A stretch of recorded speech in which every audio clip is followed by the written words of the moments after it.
Hello, I am Daisy, your hostess. In this video, we continue on with the reading of The Alchemist by Paulo Coelho, originally written in Portuguese. This is translated by Alan R. Clark. If you'd like to catch up with the previous chapters, please visit my book playlist and you'll grab it there. Throughout this spectacular novel, which is one of the best self-help books of our time right now, done in such a very simple manner, and actually this author was criticized because of the simplicity. And I don't know why, people want to complicate life, want to complicate all the things that help us grow when it's really simple. And that's what The Alchemist was showing. And interesting, you'll pick this up with The Englishman. Here you have this very scholar, learned individual carrying all these books with all this, academic knowledge in search of the alchemist. He's looking for this alchemist because he wants to learn the secrets of alchemy, especially that which is required to achieve the master work, which involves creating the philosopher's stone and the elixir of life. And that's what he's considering the ultimate goal in alchemy. That's his thing. He's seeking to unlock the power to transmute the elements. And funny thing that you have the young boy, and his quest is his treasures, but the alchemist is looking for his next pupil. And who do you think he's going to choose? And then yet we have the young boy who is seeing the lesson as life is showing it to him. And it's like lessons within lessons within lessons. Many of them I could relate with. And I love how they start this whole setup here with the winds, the Levanter wind, and how the scent is in this air. And it's so beautiful how it's going to end with the same Levanter wind. And now it's a different realization. And I don't know, have you had that experience where you're somewhere and things seem familiar? And I think that life is like that. When we open up to living in the present, we begin to see this huge connectivity of everything. And in this particular video, in this particular part of the book, I like when the alchemist says something and then his response is, well, that's what alchemists do. We show that when we strive to become better than we are, everything around us becomes better too. So you see, you and I, if we choose, we can become aware of the alchemist within us. And we can attempt to do things with beauty. We can attempt to do things with love. We can attempt to do things not halfway, but we do them because we're becoming better along the way. And in this whole thing, there's this beautiful love story. And we're reminded that love is the force that transforms and improves the soul of the world. And we can do that. You and I, we're challenged every day. We're challenged with the pressures of, making a living. We're challenged with the pressures of just the challenges that we have, whether it's our health issues, whether it's our emotional issues, physical issues. But we are challenged, and we are being asked to rise above that. And I know that we can. I know that we can. It's not easy, but I know we can. So with that, let's continue on to the next section. The Alchemist, continuation.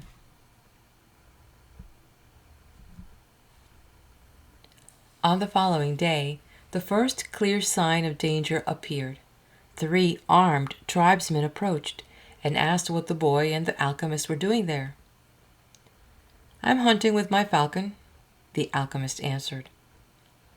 "We're going to have to search you to see whether you're armed," one of the tribesmen said.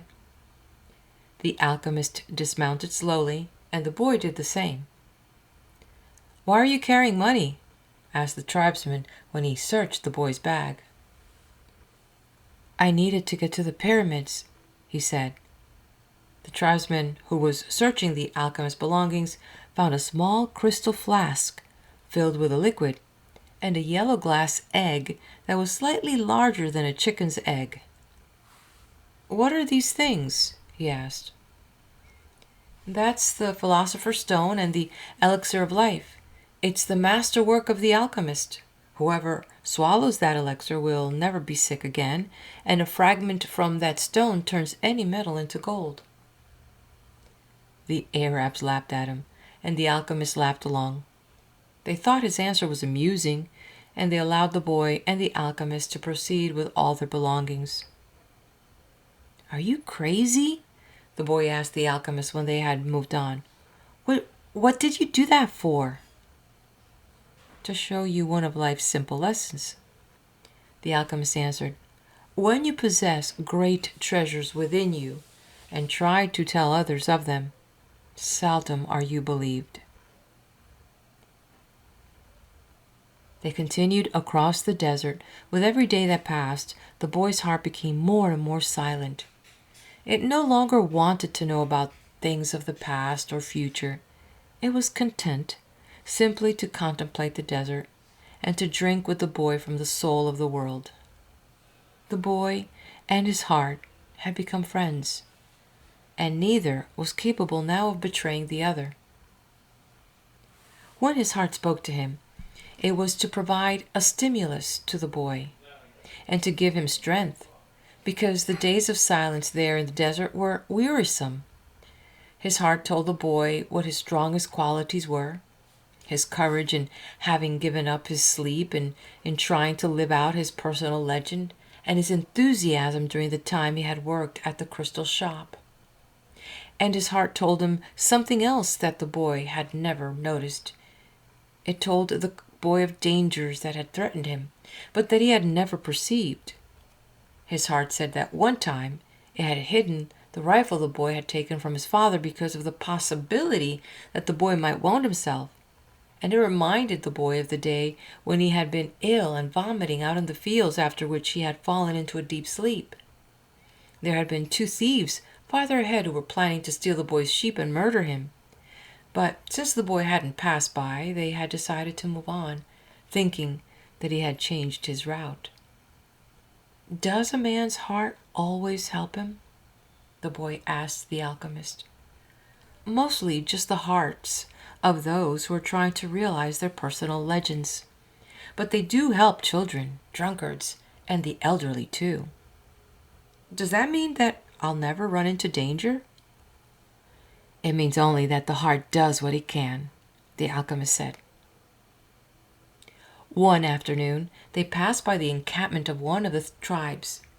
At each corner of the camp were Arabs garbed in beautiful white robes with arms at the ready. The men were smoking their hookahs and trading stories from the battlefield. No one paid any attention to the 2 travelers. There's no danger, the boy said, when they had moved past on the encampment.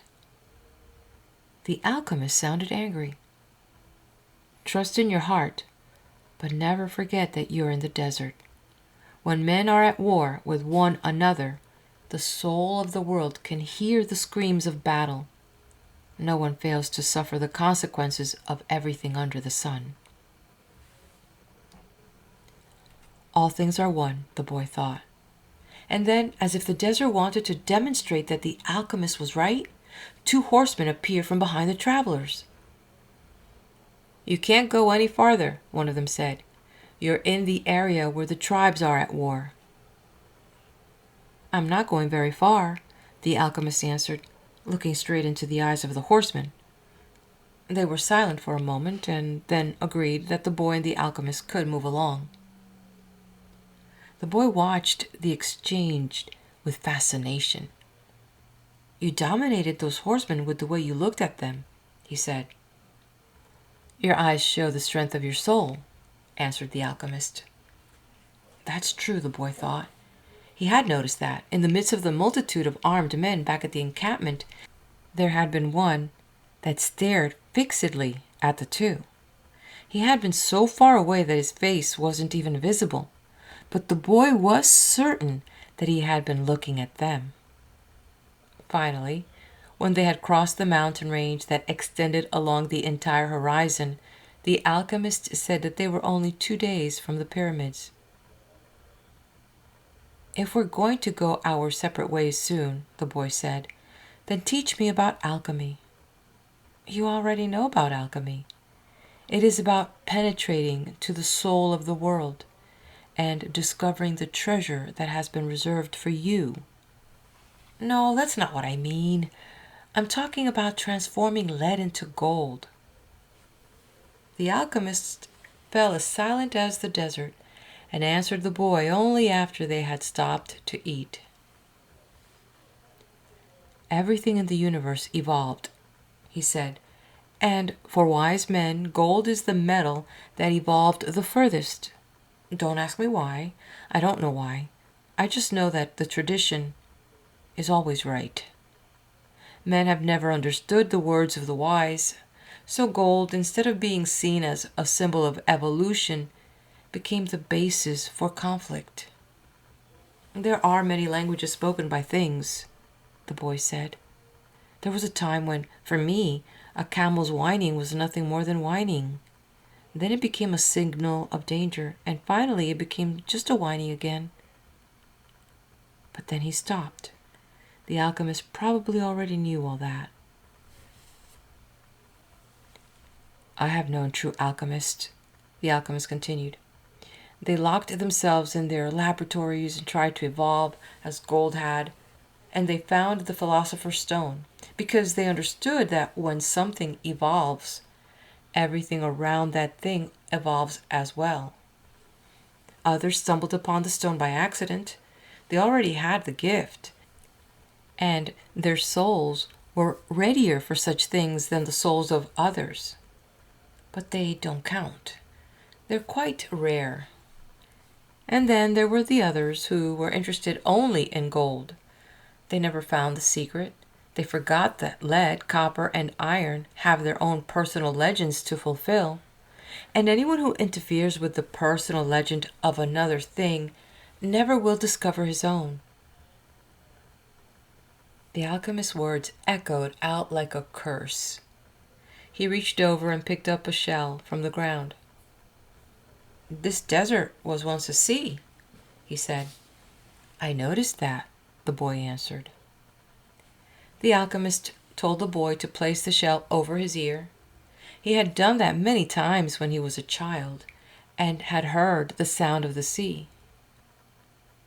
"The sea has lived on in this shell because that's its personal legend, and it will never cease doing so until the desert is once again covered by water." They mounted their horses and rode out in the direction of the pyramids of Egypt. The sun was setting when the boy's heart sounded a danger signal. They were surrounded by gigantic dunes, and the boy looked at the alchemist to see whether he had sensed anything, but he appeared to be unaware of any danger. 5 minutes later, the boy saw 2 horsemen waiting ahead of them. Before he could say anything to the alchemist, the 2 horsemen had become 10, and then 100, and then they were everywhere in the dunes. They were tribesmen dressed in blue, with black rings surrounding their turbans. Their faces were hidden behind blue veils, with only their eyes showing.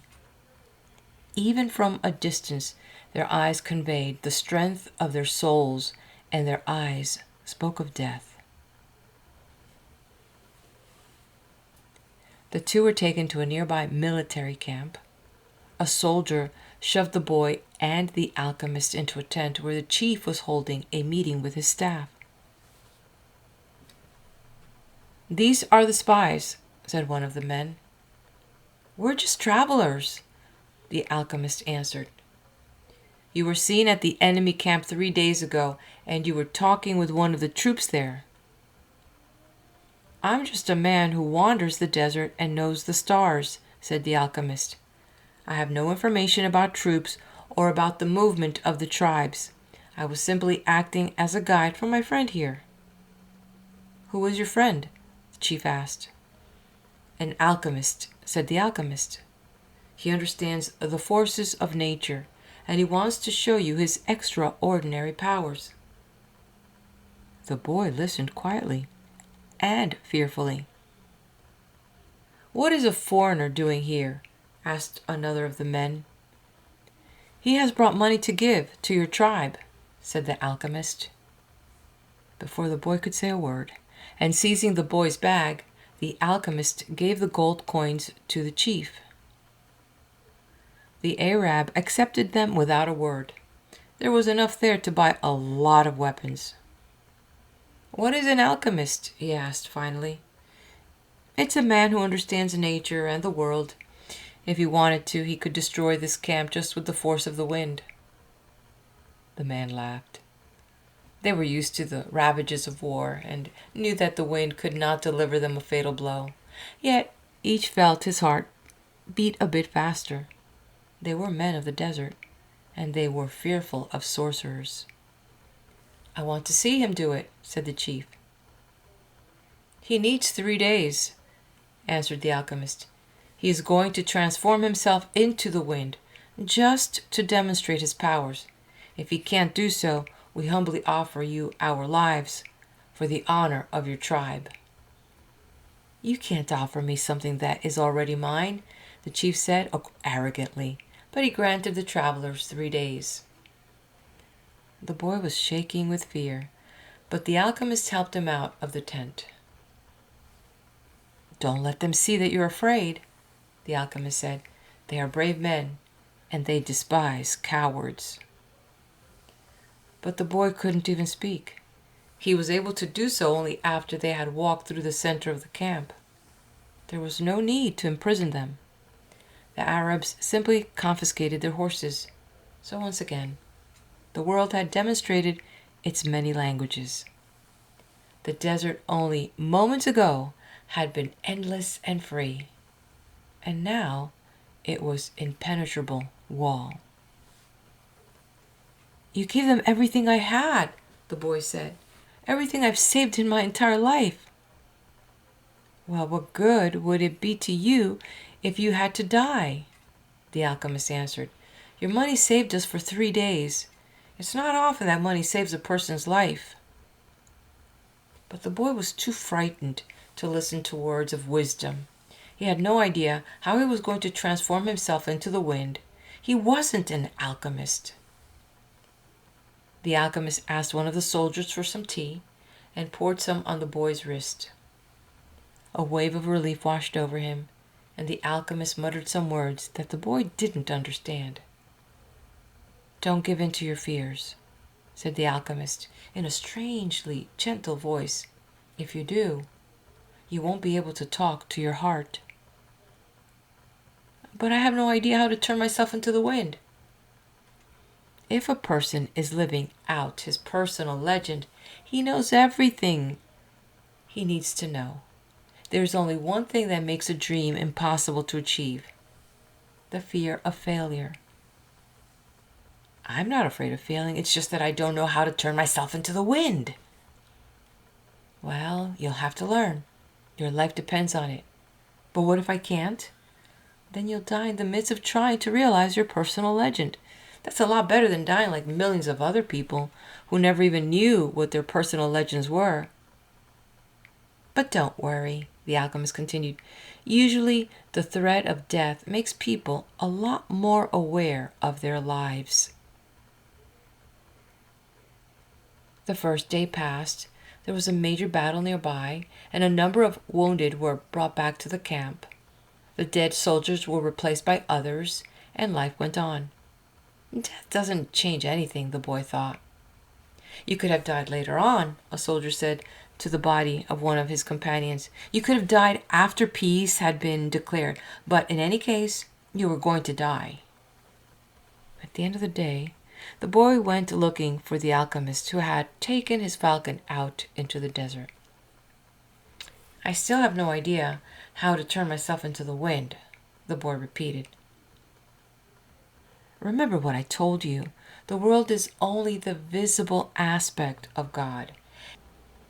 and that what alchemy does is to bring spiritual perfection into contact with the material plane. What are you doing? I'm feeding my falcon. If I'm not able to turn myself into the wind, we're going to die, the boy said. Why feed your falcon? You're the one who may die, the alchemist said. I already know how to turn myself into the wind. On the second day, the boy climbed to the top of a cliff near the camp. The sentinels allowed him to go. They had already heard about the sorcerer who could turn himself into the wind, and they didn't want to go near him.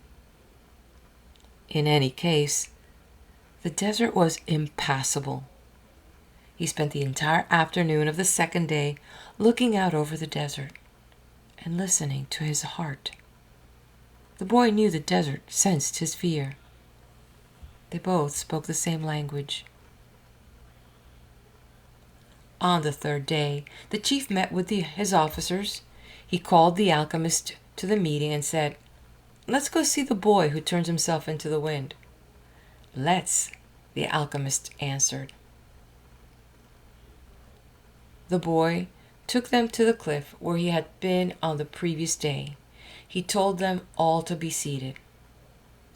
"It's going to take a while," the boy said. "We're in no hurry," the chief answered. "We are men of the desert." The boy looked out at the horizon. There were mountains in the distance, and there were dunes, rocks, and plants that insisted on living where survival seemed impossible. There was the desert that he had wandered for so many months. Despite all that time, he knew only a small part of it. Within that small part, he had found an Englishman, caravans, tribal wars, and an oasis with 50,000 palm trees and 300 wells.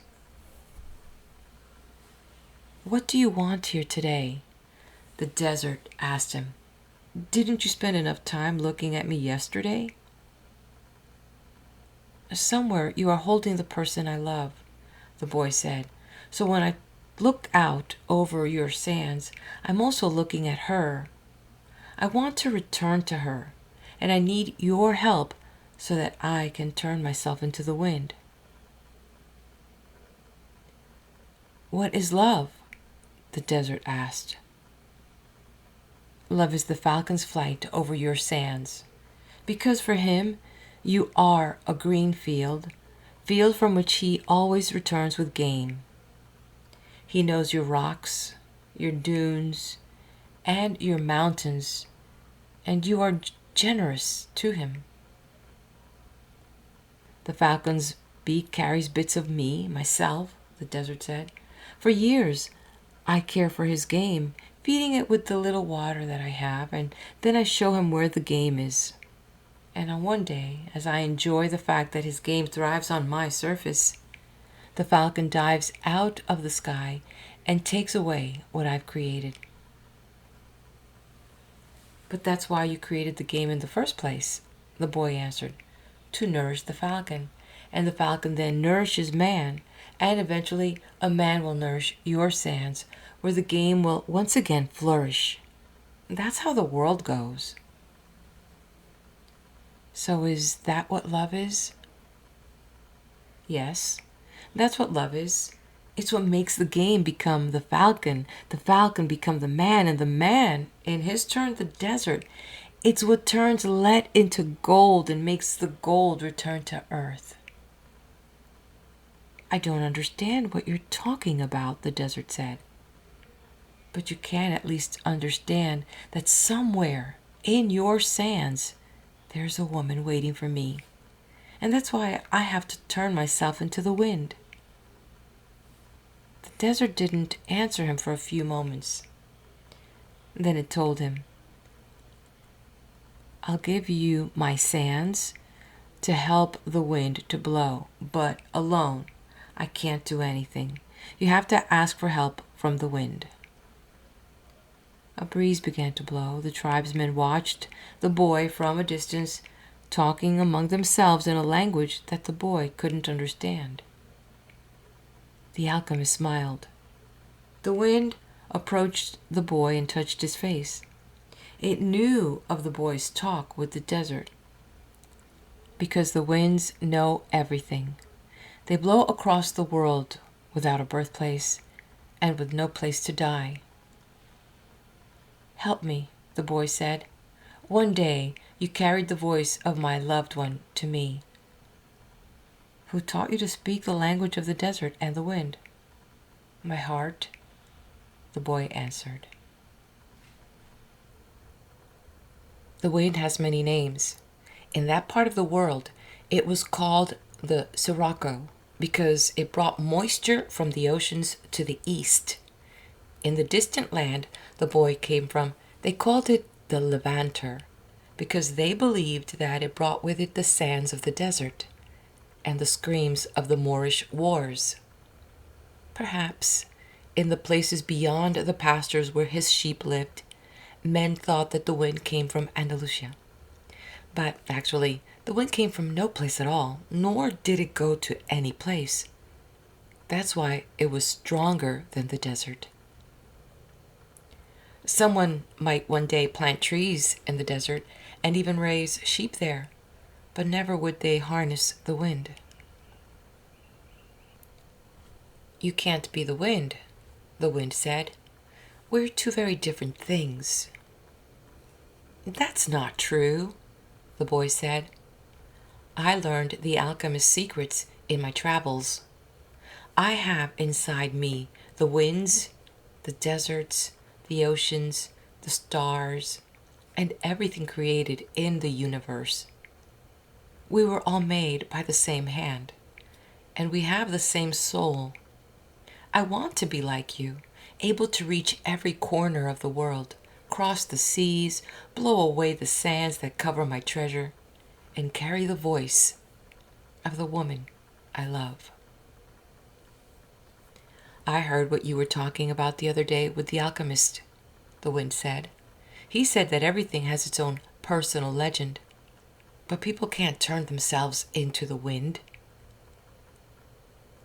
"Just teach me to be the wind for a few moments," the boy said, "so you and I can talk about the limitless possibilities of people and the winds." The wind's curiosity was aroused, something that had never happened before.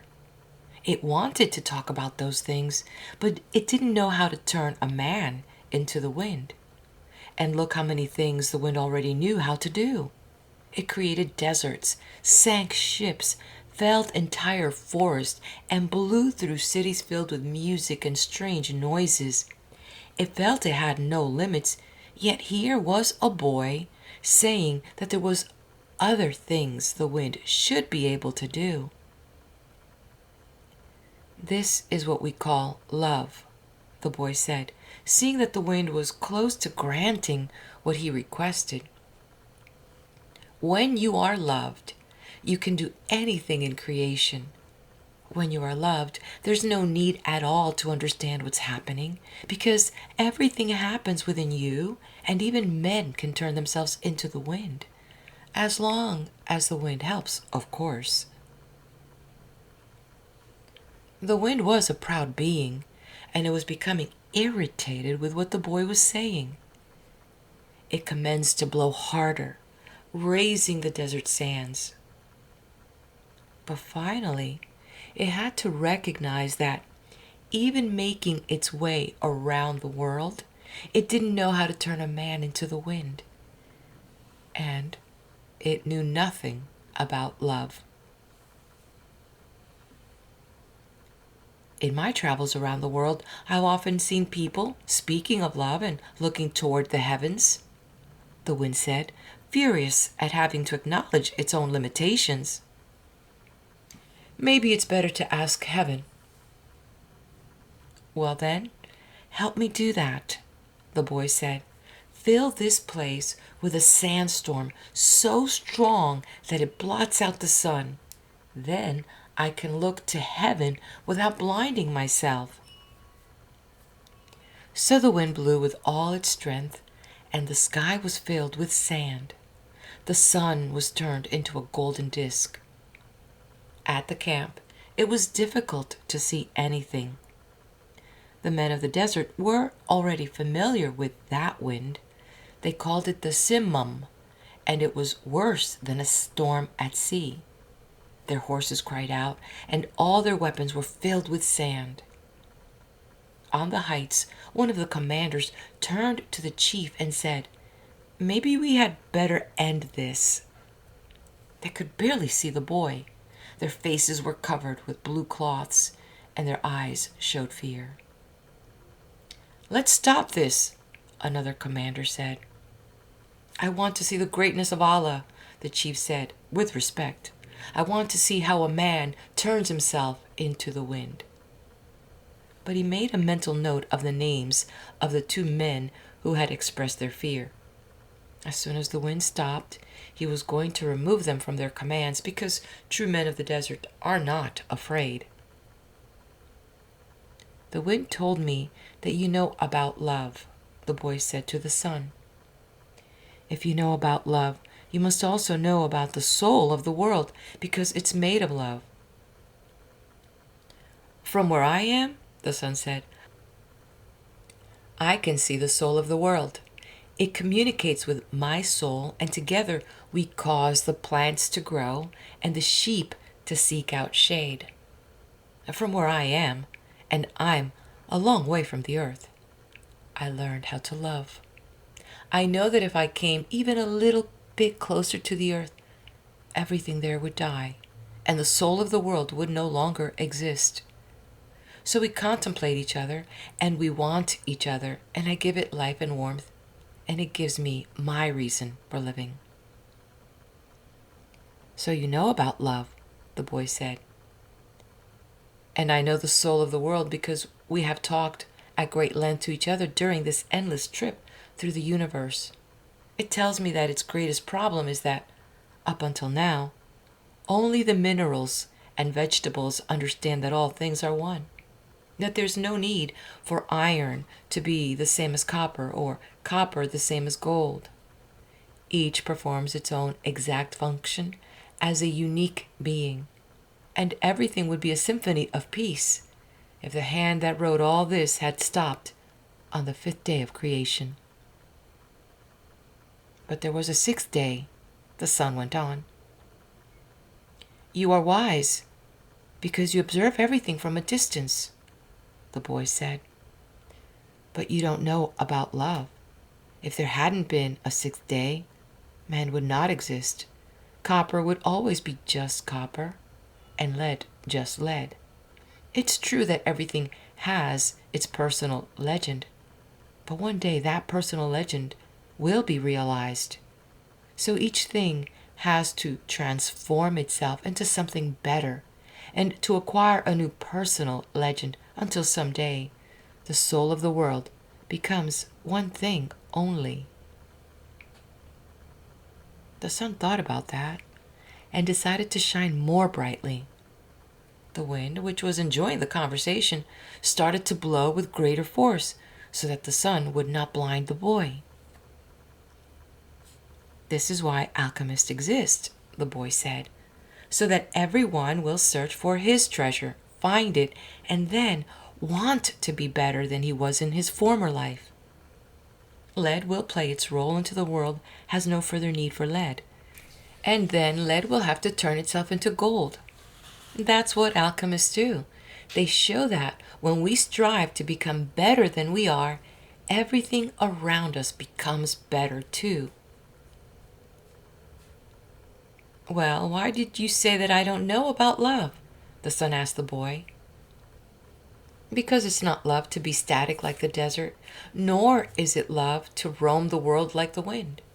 And it's not love to see everything from a distance like you do. Love is the force that transforms and improves the soul of the world. When I first reached through to do it, I thought the soul of the world was perfect. But later, I could see that it was like other aspects of creation and had its own passions and wars. It is we, who nourish the soul of the world. And the world we live in will be either better or worse, depending on whether we become better or worse. And that's where the power of love comes in. Because when we love, we always strive to become better than we are.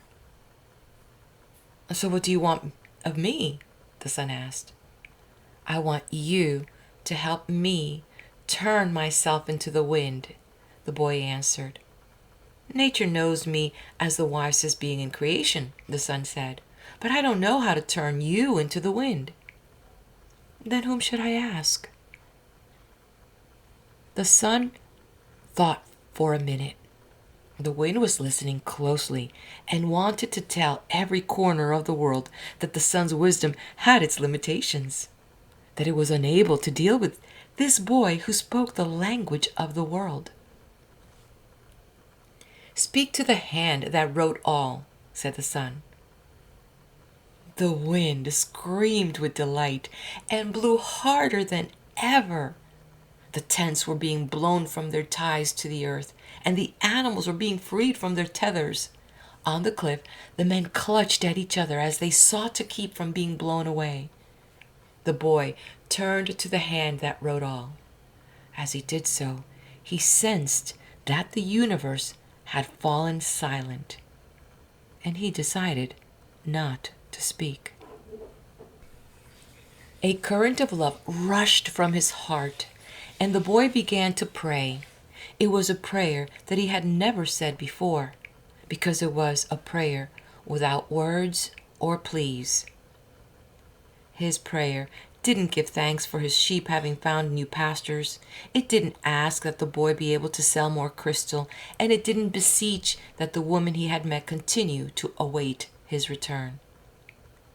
In the silence, the boy understood that the desert, the wind, and the sun were also trying to understand the signs written by the hand, and were seeking to follow their paths and to understand what had been written on a single emerald. He saw that omens were scattered throughout the earth and in space, and that there was no reason or significance attached to their appearance.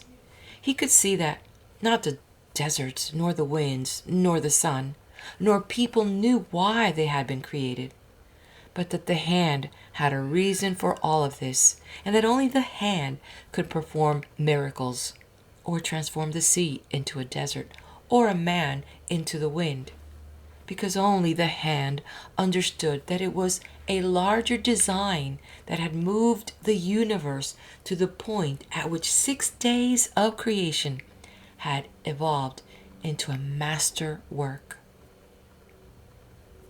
The boy reached through to the soul of the world and saw that it was a part of the soul of God, and he saw that the soul of God was his own soul, and that he, a boy, could perform miracles. The simum blew that day as it had never blown before. For generations thereafter, the Arabs recounted the legend of a boy who had turned himself into the wind, almost destroying a military camp in defiance of the most powerful chief in the desert. When the simum ceased to blow, everyone looked to the place where the boy had been. But he was no longer there. He was standing next to a sand-covered sentinel on the far side of the camp. The men were terrified at his sorcery, but there were 2 people who were smiling. The alchemist, because he had found his perfect disciple, and the chief, because that disciple had understood the glory of God. The following day, the general bade the boy and the alchemist farewell, and provided them with an escort party to accompany them as far as they chose. They rode the entire day. Toward the end of the afternoon, they came upon a Coptic monastery. The alchemist dismounted and told the escorts they could return to the camp. "From here on, you will be alone," the alchemist said. You are only 3 hours from the pyramids." "Thank you," said the boy. "You taught me the language of the world." "I only invoked what you already knew." The alchemist knocked on the gate of the monastery. A monk, dressed in black, came to the gates. They spoke for a few minutes in the Coptic tongue, and the alchemist bade the boy enter. "I asked him to let me use the kitchen for a while," the alchemist smiled. They went to the kitchen in the back of the monastery. The alchemist lighted the fire, and the monk brought him some lead, which the alchemist placed in an iron pan. When the lead had become liquid, the alchemist took from his pouch the strange yellow egg. He scraped from it a sliver as thin as a hair, wrapped it in wax, and added it to the pan in which the lead had melted. The mixture took on a reddish color, almost the color of blood. The alchemist removed the pan from the fire and set it aside to cool. As he did so, he talked with the monk about the tribal wars. "I think they're going to last for a long time," he said to the monk. The monk was irritated. The caravans had been stopped at Giza for some time, waiting for the wars to end. "But God's will be done," the monk said. "Exactly," answered the alchemist. When the pan had cooled, the monk and the boy looked at it, dazzled. The lead had dried into the shape of the pan, but it was no longer lead. It was gold. "Will I learn to do that someday?" the boy asked. "This was my personal legend, not yours," the alchemist answered, "but I wanted to show you that it was possible." They returned to the gates of the monastery. There, the alchemist separated the disc into 4 parts. "This is for you," he said, holding one of the parts out to the monk. "It is for your generosity to the pilgrims." "But this payment goes well beyond my generosity," the monk responded. "Don't say that again. Life might be listening and give you less the next time." The alchemist turned to the boy. "This is for you, to make up for what you gave to the general." The boy was about to say that it was much more than he had given the general, but he kept quiet because he had heard what the alchemist said to the monk. "And this is for me," said the alchemist, "keeping one of the parts because I have to return to the desert, where there are tribal wars." He took the 4th part and handed it to the monk. "This is for the boy, if he ever needs it." "But I'm going to search of my treasure," the boy said. "I'm very close to it now." "And I'm certain you'll find it," the alchemist said. "Then why this?" "Because you have already lost your savings twice, once to the thief and once to the general. I'm an old, superstitious Arab, and I believe in our proverbs. There's one that says, 'Everything that happens once can never happen again, but everything that happens twice will sure happen a 3rd time.'" They mounted their horses.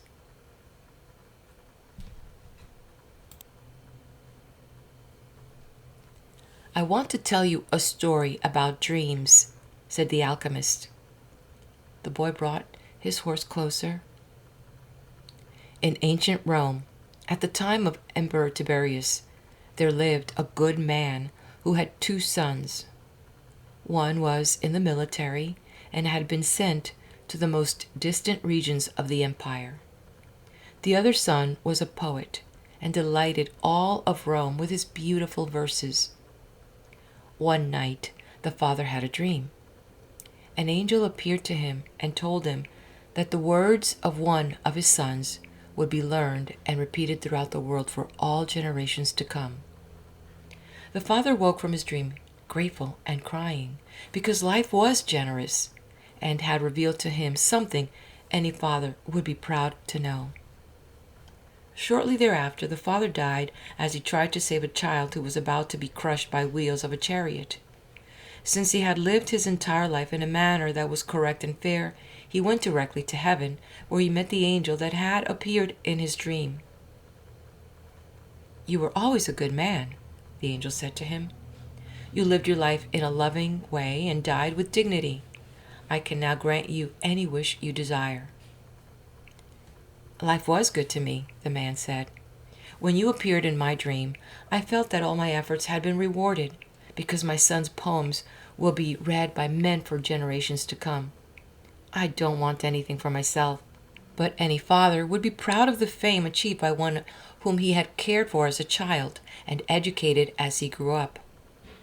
Sometime in the distant future, I would like to see my son's words." The angel touched the man's shoulder, and they were both projected far into the future. They were in an immense setting, surrounded by thousands of people speaking a strange language. The man wept with happiness. "I knew that my son's poems were immortal," he said to the angel through his tears. "Can you please tell me which of my son's poems these people are repeating?" The angel came closer to the man, and with tenderness led him to a bench nearby, where they sat down.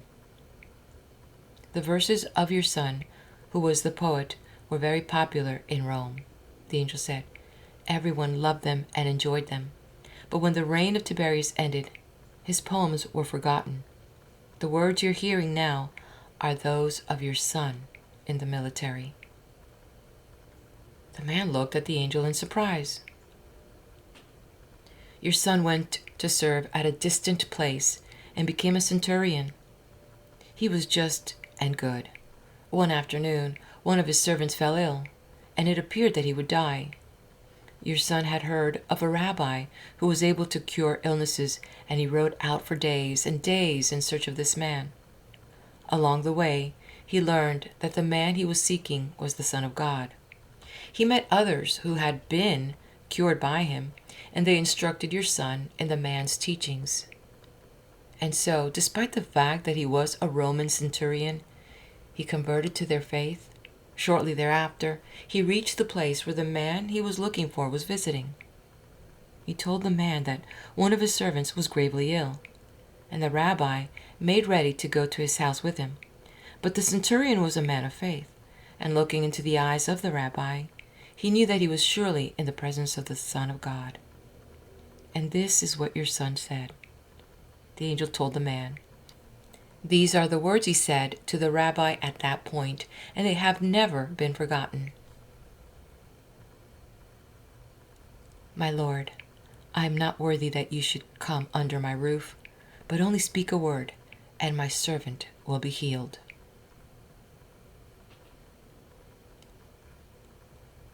The alchemist said, "No matter what he does, every person on earth plays a central role in the history of the world, and normally he doesn't know it." The boy smiled. He had never imagined that questions about life would be of such importance to a shepherd. "Goodbye," the alchemist said. "Goodbye," said the boy.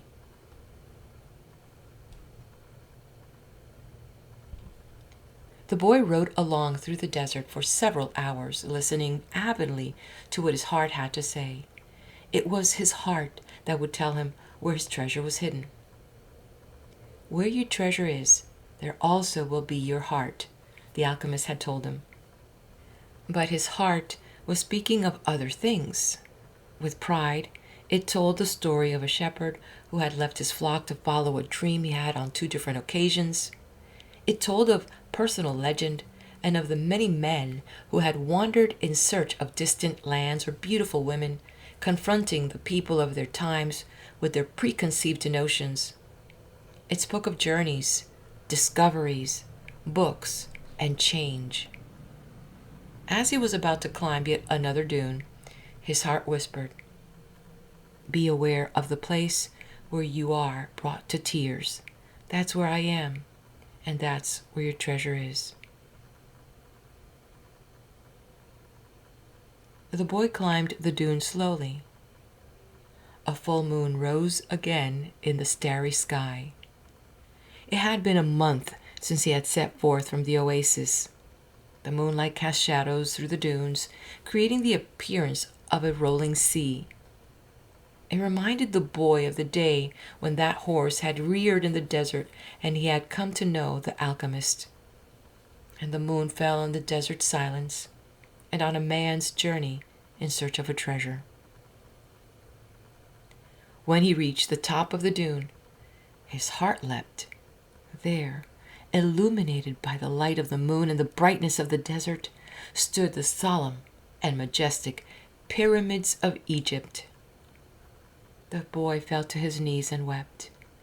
He thanked God for making him believe in his personal legend and for leading him to meet a king, a merchant, an Englishman, and an alchemist, and above all, for his having met a woman of the desert who had told him that love would never keep a man from his personal legend.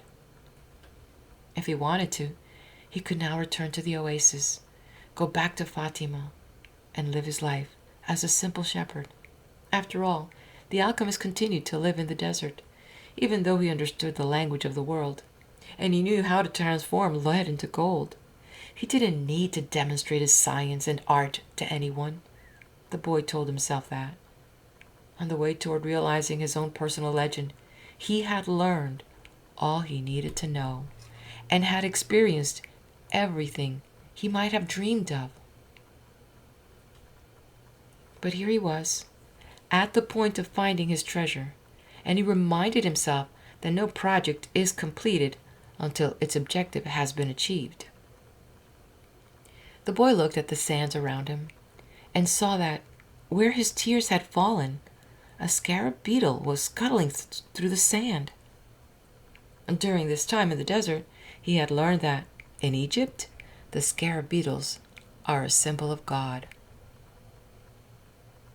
Another omen. The boy began to dig into the dune. As he did so, he thought of what the crystal merchant had once said, that anyone could build a pyramid in his backyard. The boy could see now that he couldn't do so if he placed stone upon stone for the rest of his life. Throughout the night, the boy dug at the place he had chosen, but found nothing.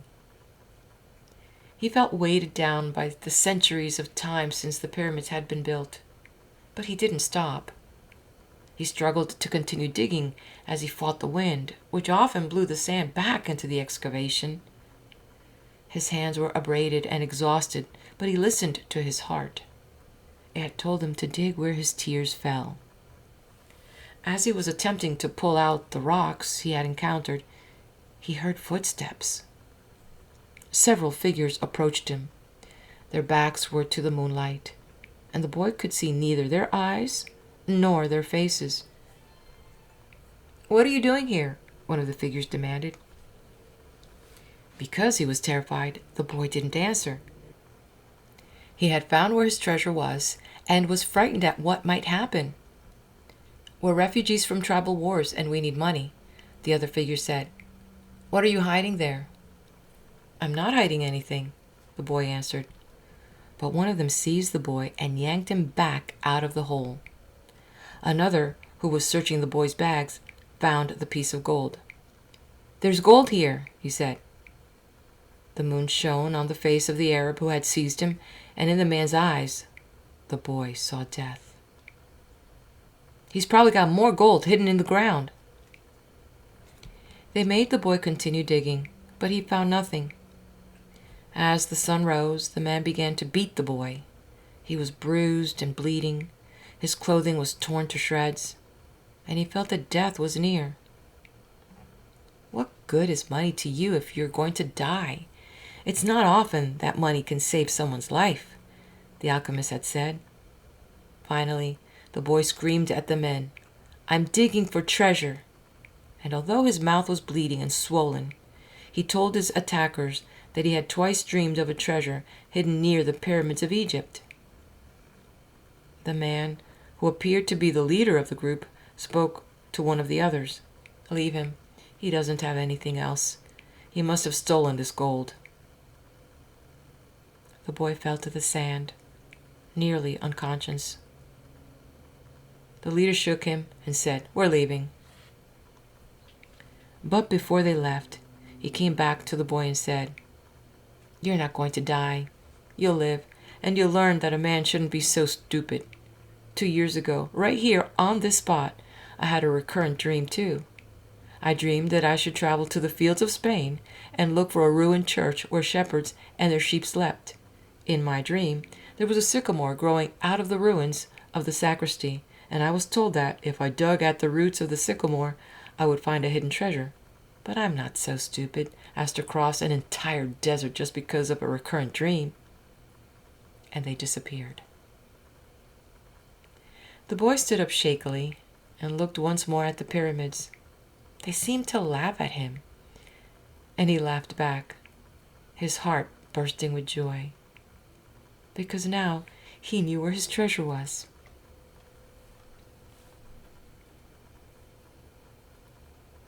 Epilogue. The boy reached the small, abandoned church just as night was falling. The sycamore was still there in the sacristy, and the stars could still be seen through the half-destroyed roof. He remembered the time he had been there with his sleep. It had been a peaceful night, except for the dream. Now he was here, not with his flock, but with a shovel. He sat looking at the sky for a long time. Then he took from his knapsack a bottle of wine and drank some. He remembered the night in the desert when he had sat with the alchemist as they looked at the stars and drank wine together. He thought of the many roads he had traveled and of the strange way God had chosen to show him his treasure. If he hadn't believed in the significance of recurrent dreams, he would not have met the gypsy woman, the king, the thief, or, well, it's a long list, but the path was written in the omens, and there was no way I could go wrong, he said to himself. He fell asleep, and when he awoke, the sun was already high. He began to dig at the base of the sycamore. "You old sorcerer!" the boy shouted up to the sky. "You knew the whole story. You even left a bit of gold at the monastery so I could get back to this church." The monk laughed when he saw me come back in tatters. "Couldn't you have saved me from that?" "No," he heard a voice on the wind say. "If I had told you, you wouldn't have seen the pyramids. They're beautiful, aren't they?" The boy smiled and continued digging. Half an hour later, his shovel hit something solid. An hour later, he had before him a chest of Spanish gold coins. There were also precious stones, gold masks adorned with red and white feathers, and stone statues embedded with jewels. The spoils of a conquest that the country had long ago forgotten, and that some conquistador had failed to tell his children about.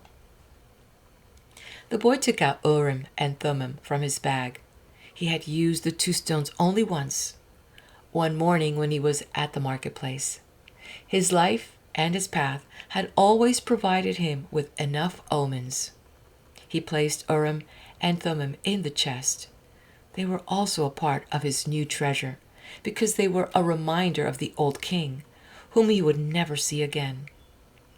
It's true, life really is generous to those who pursue their personal legend, the boy thought. Then he remembered that he had to get to Tarifa so he could give 1/10 of his treasure to the gypsy woman, as he had promised. Those gypsies are really smart, he thought. Maybe it was because they moved around so much. The wind began to blow again.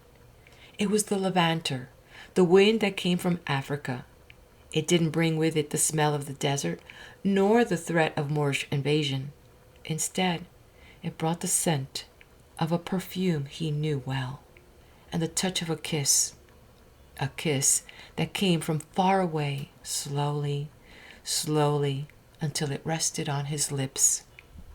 The boy smiled. It was the first time she had done that. "I'm coming, Fatima," he said. The end. And this is also the end of the reading of The Alchemist by Paulo Coelho. Thank you so much for joining me. Please leave me your comment What is your takeaway from this? And if there is a book you'd like me to read or comment on, feel free to leave it in the comments as well. Be blessed, and we'll connect again here on my channel at the next video, wherever that may be.